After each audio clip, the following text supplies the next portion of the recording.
31st night కి farm house book చేసుకుని friends తో ఎంజాయ్ చేయాలనుకుంటున్నారా? అయితే వెంటనే డోసే యాప్ ని డౌన్లోడ్ చేసుకుని బుక్ చేసుకోండి. నమస్తే రమ్య గారు. నమస్తే జయ. మనము ఆల్వార్ల గాథలు చెప్పుకుంటూ ఉన్నాం.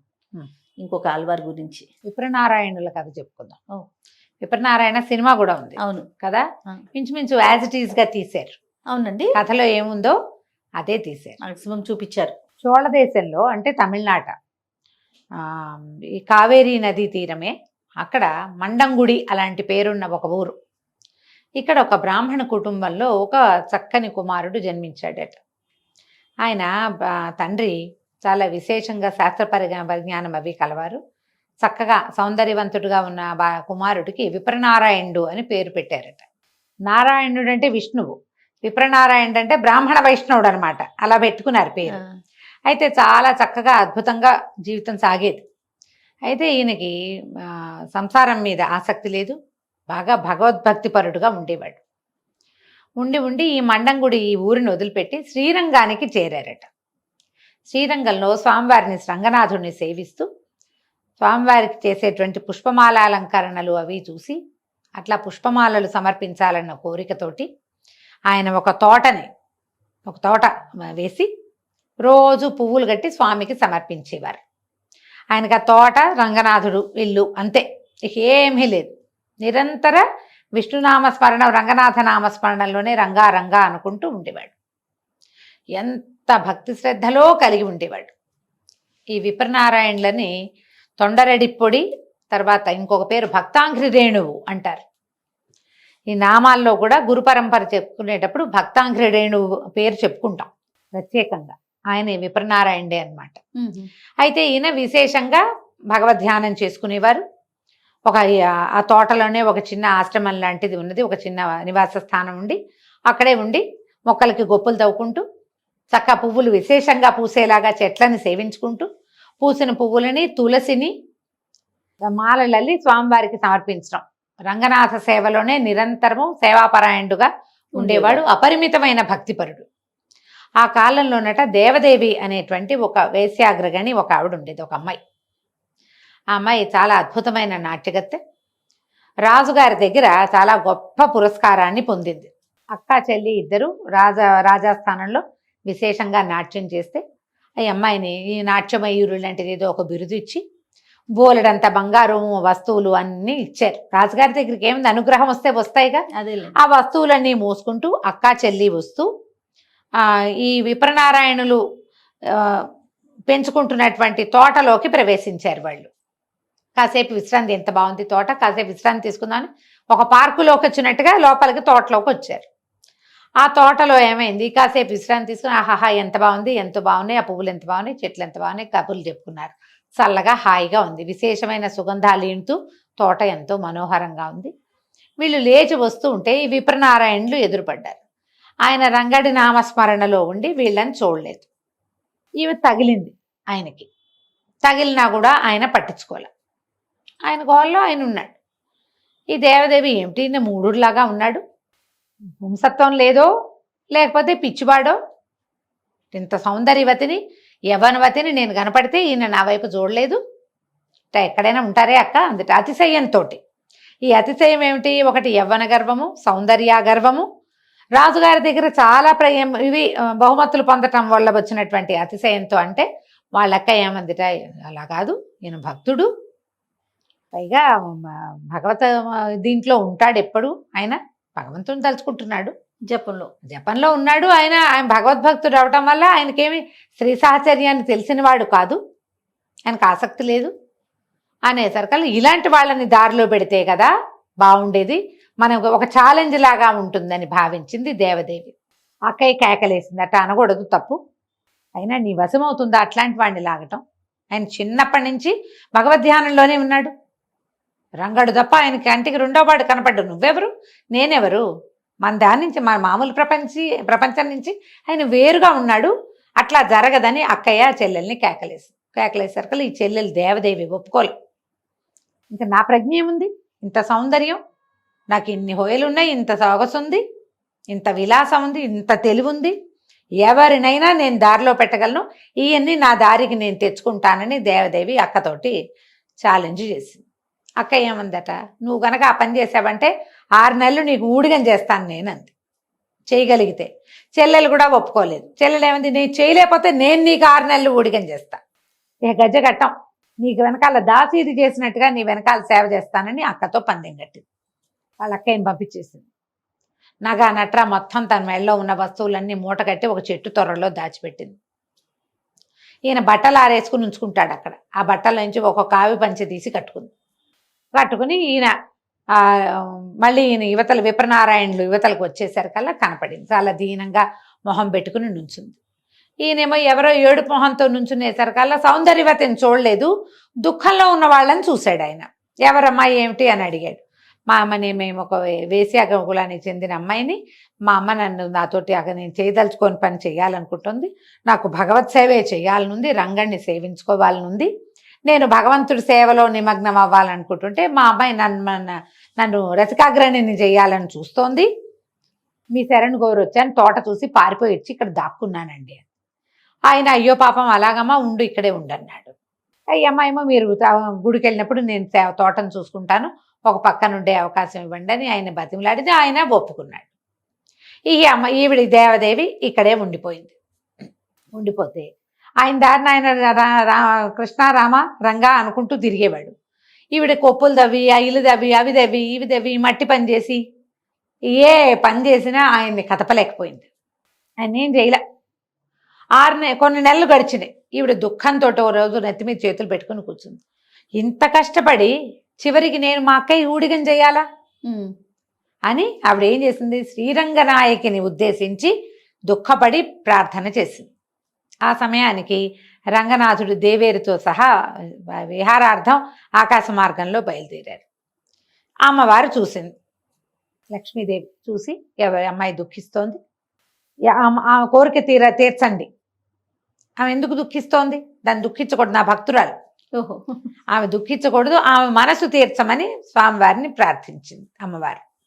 సరే, ఏమైంది, ఆ రోజు పెద్ద గాలివాన వచ్చినాయి. ఈయన రోజు విప్రనారాయణులు లోపల ఆశ్రమంలో పడుకునేవారు, ఈ అమ్మాయి పని చేయడానికి వచ్చిందిగా బయట వరండాలో పడుకునేది. ఆ రోజు రాత్రి బ్రహ్మాండమైన వాన వచ్చింది. లోపలే చలేస్తుంటే ఆయనకి జ్ఞాపకం వచ్చింది, ఈ స్త్రీ బయట ఉండిపోయిందని. తలుపు తీసి, అమ్మ నువ్వు బయట ఏం పడుకుంటావు దేవదేవి, బయటంతా చలిగా ఉంది, చాలా లోపలికి వచ్చి పడుకో, ఒక పక్కన ఎక్కడో చోట పడుకుందు కానీ అమ్మాయిని లోపలికి పిలిచాడు. ఆయన ఒక 30 సంవత్సరాలు 40 సంవత్సరాలు ఉన్న బ్రహ్మచారి, ఈవిడ ఒక 20 సంవత్సరాలున్న నవయువతి. లోపలికి వెళ్ళేసరికల్లా పెద్దగా ఉరుమురు వేసరికల్లా ఈ అమ్మాయి ఏం చేసింది, కప్పుకుని వెళ్ళి ఆయన్ని కౌగులించుకుంది. ఏనాడు అనుభవించని స్త్రీ సాహచర్యాన్ని తెలిసేసరికల్లా ఆయన ఆమె వల్ల పడిపోయాడు. ఇక దేవుడు లేడు, నిరంతరము ఈ అమ్మాయే. ఇక పూజ పునస్కారము, దేవుడు సేవ, తోట అన్నీ పోయినాయి. ఆ వదలలేని తనం వచ్చేసింది ఆయనకి. ఈయన దగ్గర బోల్డంతా అవి ఇవి సామాన్లు వస్తువులు ఏవో ఉన్నాయి, ఒకటి ఒకటి ఒకటి ఒకటి వాళ్ళ ఇంటికి సమర్పయామే అయిపోయింది. ఆ అమ్మాయి ఈయనతోటే ఉంది, కానీ ఆ అమ్మాయి దారి తప్పలేదు. దేవదేవి ఈయన్ని వంచాలి, ఈయన్ని దాని దారిలోకి తెచ్చుకోవాలనుకుంది, కానీ ఆమె ఏం దారి తప్పల, ఈయనతో పాటే ఉంది, వేరే కొత్త దారికి ఆవిడ వెళ్ళలేదు. ఈ లోపల వాళ్ళ అమ్మ వచ్చి గొడవ చేసి తీసుకెళ్ళిపోయింది. ఈయన ఇల్లు వాకిలి వదిలేసి వాళ్ళ ఇంటికి వెళ్తాం మొదలుపెట్టాడు. ఆ వేసి గారి పెద్ద ఆవిడేమో ఏవైనా ఈయన వస్తువు తెస్తే కానీ లోపలికి రానివ్వదు. ఏముంటాయి ఈయన దగ్గర, అన్నీ అయిపోయినాయి, ఉన్నవి కాస్త కూస్తా. ఈయనకి దేవదేవి సాహచర్యం కోసం ఆయన మనసు బుద్ధి రగిలిపోతుంది, పరమ దుఃఖంలో ఉన్నాడు.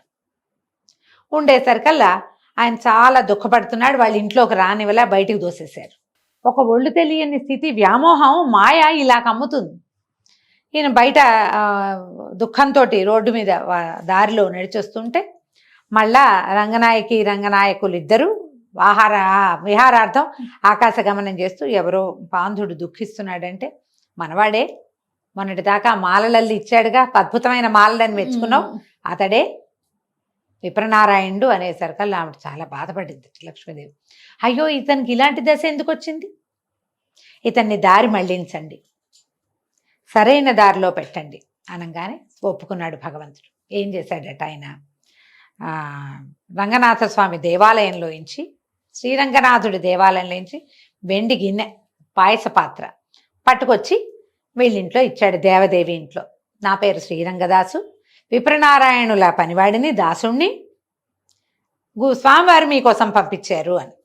ఈ వెండి పాత్రను చూసేసరికి ఆవిడేమనుకుంది, ఓహో ఈయన ఏదో ధనం ఇచ్చాడు కదా అని విప్రనారాయణులకి కబురు చేసింది, రండి అని.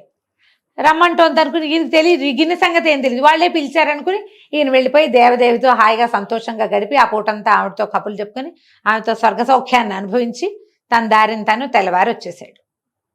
వచ్చిన తర్వాత మర్నాడు ఉదయం రంగనాథ స్వామి దేవాలయం తెరవబడింది. స్వామివారికి కైంకర్యాలు జరుపుతారు కదా, ఇంత పాత్ర ఉండాలి. పాత్ర ఏది వెతుక్కున్నారు. పాత్ర ఎట్లా పోయింది మొత్తం వెతికారు.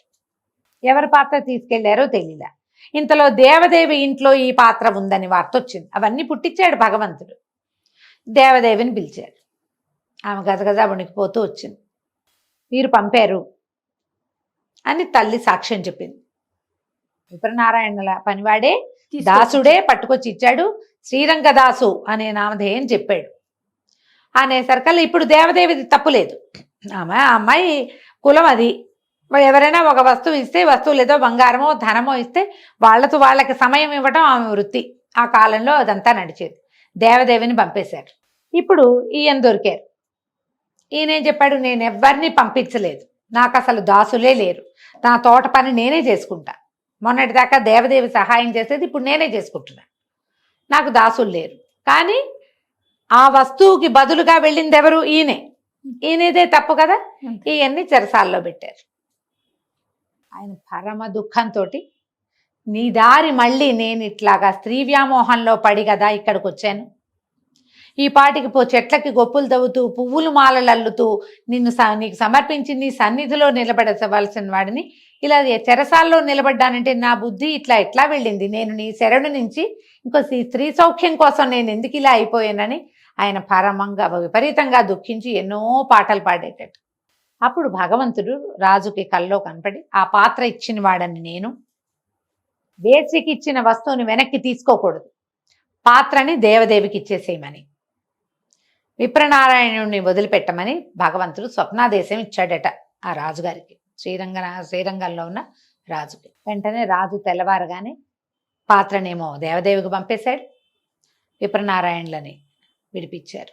భగవదాజ్ఞగా మిమ్మల్ని విడిపిస్తున్నాము అని చెప్తే భగవంతుడు తన యందు చూపించిన కరుణకి ఆయన విపరీతంగా సంతోషించి, ఈ విప్రనారాయణ నామధేయాన్ని విడిచేస్తున్నాను, నేను భక్తుల పాదరేణువుగా ఉండాల్సిన వాడిని ఇలా అయ్యాను కాబట్టి ఈ రోజు నుంచి ఈ నామధేయాన్ని విడిచిపెట్టి భక్తాంఘ్రి రేణువు పదాన్నే తీసుకుంటానని తర్వాత ఎంతకాలమో సేవించారట.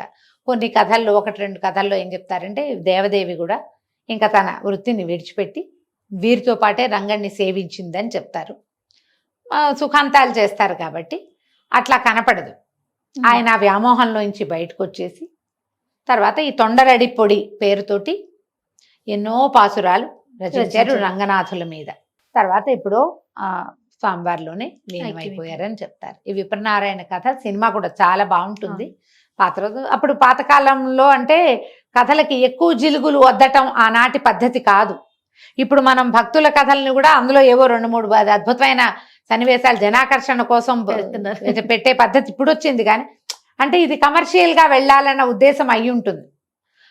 ఎవరి జీవితాల్లో అయినా అలాంటి కోణాలు ఉండొచ్చు, ఉంటాయి కూడా. ఉన్నా కూడా వీళ్ళు మహాభక్తులు అయినప్పుడు ఈ కోణాన్ని ఎందుకు చూపించాలి? హైలైట్ చేయక్కర్లేదు. అంత హైలైట్ అవ్వకుండా అది కలర్ పిక్చర్ కూడా కాకపోవటం వల్ల విప్రనారాయణ చిత్రం కొంచెం బాగున్నట్టే కనపడుతుంది. నేను ఎప్పుడో చూసా చాలా ఏళ్ల క్రితం. నిజంగానే ఇలా జరిగిందట. ఇది ఈ తొండరెడ్డిపొడి ఆళ్వార్, ఏమనాలి వీరిని, భక్తాంఘ్రి రేణువు వారి పేరు. ఈ ఆళ్వార్ల కథ ఇలా చెప్పబడుతుంది. చాలా బాగుంది రమ్మ గారు, చాలా సంతోషం. నమస్తే. నమస్తే.